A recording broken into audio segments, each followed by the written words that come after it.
Chapitre 40. La présentation du Baptiste au Temple. Dans la nuit du mercredi au jeudi de la Semaine sainte, voici ce que je vois. D'un char confortable, auquel est attachée aussi la monture de Marie, je vois descendre Zacharie, Élisabeth et Marie, qui tient le petit Jean, et Samuel avec un agneau, et dans une cage une colombe. Ils descendent devant l'écurie habituelle où doivent s'arrêter tous les pèlerins qui se rendent au temple pour remiser leur monture. Marie appelle le petit homme qui en est propriétaire et lui demande si aucun Nazaréen n'est venu le jour précédent ou aux premières heures de la matinée.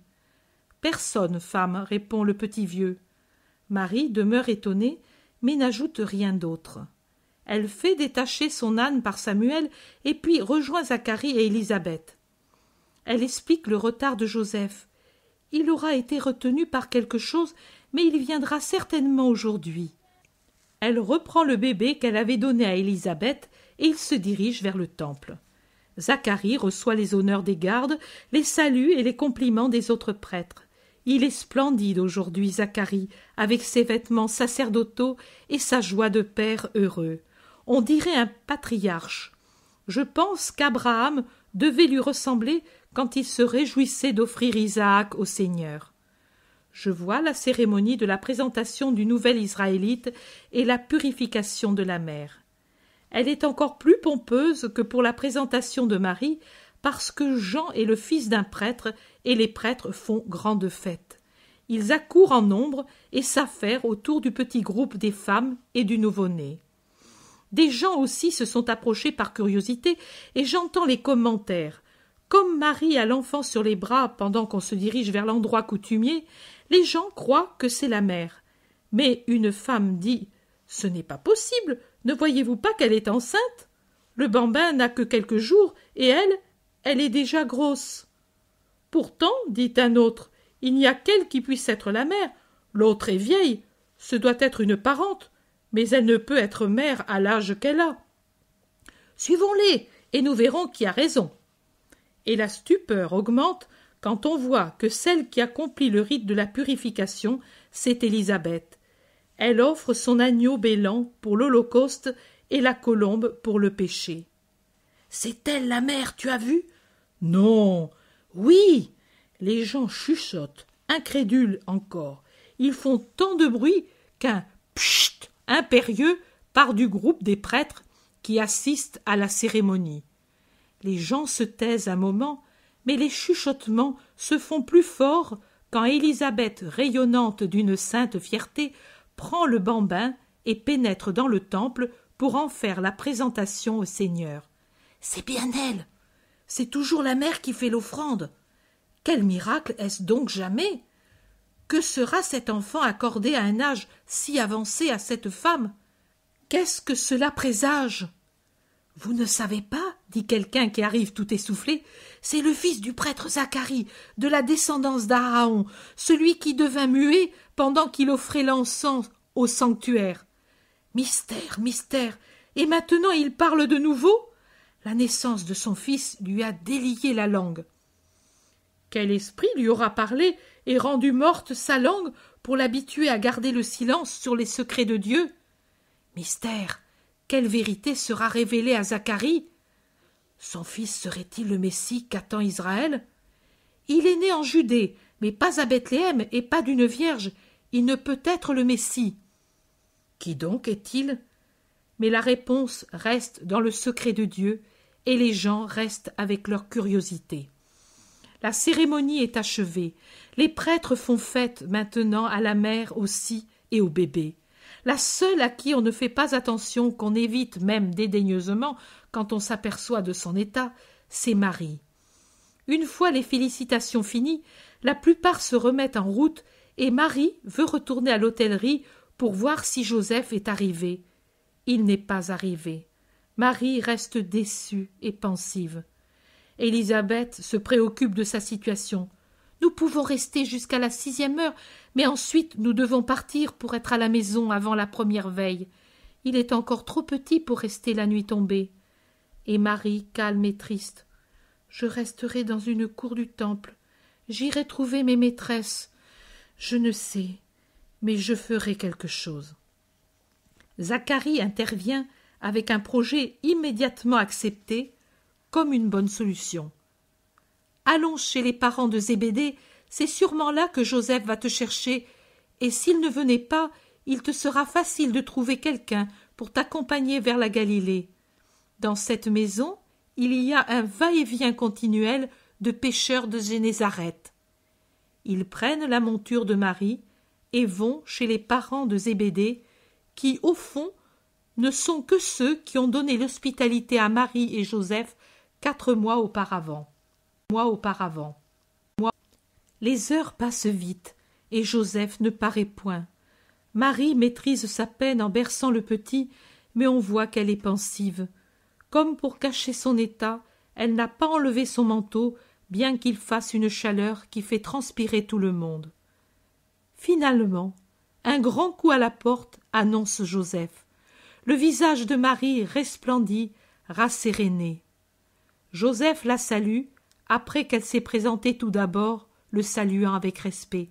« La bénédiction de Dieu sur toi, Marie, et sur toi, Joseph, et louange au Seigneur que tu sois venu. C'est que Zacharie et Élisabeth allaient partir pour être à la maison avant la nuit. Ton messager est arrivé à Nazareth pendant que j'étais à Cana pour des travaux. J'ai été informé hier soir et je suis parti tout de suite, mais ayant marché sans arrêt, je suis en retard parce que l'âne avait perdu un fer. Pardonne-moi. » C'est à toi de me pardonner d'être resté si longtemps loin de Nazareth. Mais regarde, ils étaient si heureux de m'avoir avec eux. C'est pourquoi j'ai voulu leur faire plaisir jusqu'à maintenant. Tu as bien fait, femme. Et le bambin, où est-il? Ils entrent dans la pièce où se trouve Élisabeth, qui donne son lait à Jean avant de partir. Joseph complimente les parents pour la robustesse de l'enfant. Élisabeth l'enlève de son sein pour le montrer à Joseph, mais il crie et se débat comme si on l'écorchait. Tout le monde rit de ses protestations, même les parents de Zébédée, qui sont accourus apportant des fruits frais pour tout le monde, du lait, du pain et un grand plat de poisson. Ils rient et s'unissent à la conversation des autres. Marie parle très peu. Elle reste tranquille et silencieuse, assise dans son coin, les mains sur son sein, sous son manteau. Et même quand elle boit une tasse de lait et mange une grappe de raisin doré avec un peu de pain, elle parle peu et ne bouge guère. Elle regarde Joseph avec un mélange de peine et d'inquiétude. Lui aussi la regarde et après quelque temps, se penchant sur son épaule, lui demande « Es-tu fatigué? Souffres-tu? Tu es pâle et triste. » « J'ai de la peine de me séparer du petit Jean. Je l'aime bien. Je l'ai porté sur mon cœur presque dès sa naissance. » Joseph ne pose pas d'autres questions. L'heure du départ est venue pour Zacharie. Le char s'arrête à la porte et tout le monde s'approche. Les deux cousines s'embrassent affectueusement. Marie baise plusieurs fois le bébé avant de le reporter sur le sein de sa mère déjà assise dans son char. Puis elle salue Zacharie et lui demande sa bénédiction. Quand elle s'agenouille devant le prêtre, le manteau glisse de ses épaules et ses formes apparaissent dans la lumière intense d'un après-midi d'été. Je ne sais si Joseph le remarque à ce moment, occupé qu'il est à saluer Élisabeth. Le char s'éloigne. Joseph rentre avec Marie qui reprend sa place dans un coin à moitié éclairé. « S'il ne te déplaisait pas de voyager de nuit, je proposerais de partir au crépuscule. La chaleur est forte dans la journée. La nuit, au contraire, est fraîche et tranquille. C'est pour toi que je le dis, pour ne pas t'exposer trop au soleil. Pour moi, ce n'est rien d'être exposé à la canicule. Mais toi… » « Comme tu veux, Joseph. Oui, je crois que ce serait bien de voyager de nuit. » « La maison est bien en ordre, et aussi le jardinet. Tu verras quelles belles fleurs. Tu arrives à temps pour voir tout fleuri. Le pommier, le figuier, la vigne sont chargés de fruits comme jamais, et le grenadier. J'ai dû lui mettre des tuteurs, tant ses branches sont chargées de fruits déjà bien formés, qu'on n'a jamais vu chose pareille en ce temps-ci. Et puis l'olivier. Tu auras de l'huile en abondance. Il a eu une floraison miraculeuse et pas une fleur ne s'est perdue. Toutes ont déjà donné une petite olive. Quand elles seront mûres, l'arbre sera couvert de perles noires. Il n'y a que toi pour avoir un si beau jardin dans tout Nazareth. Même les parents en sont étonnés. Et Alphée dit que c'est un miracle. Tes soins l'ont créé.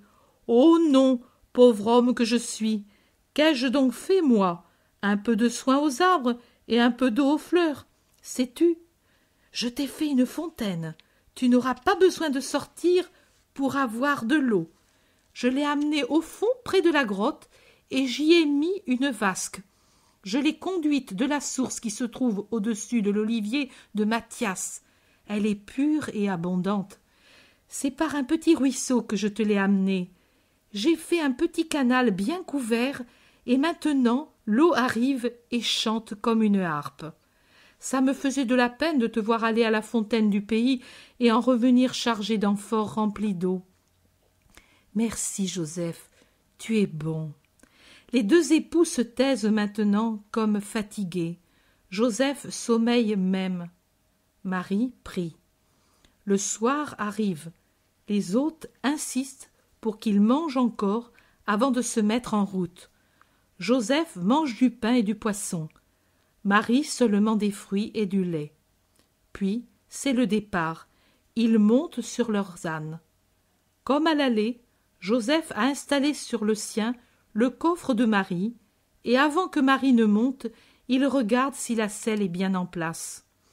Je remarque que Joseph regarde Marie quand elle monte en selle, mais il ne dit rien. Le voyage a commencé au moment où les étoiles, les premières, se mettent à clignoter dans le ciel. Il se hâte vers les portes pour les atteindre avant qu'elles ne soient fermées, peut-être.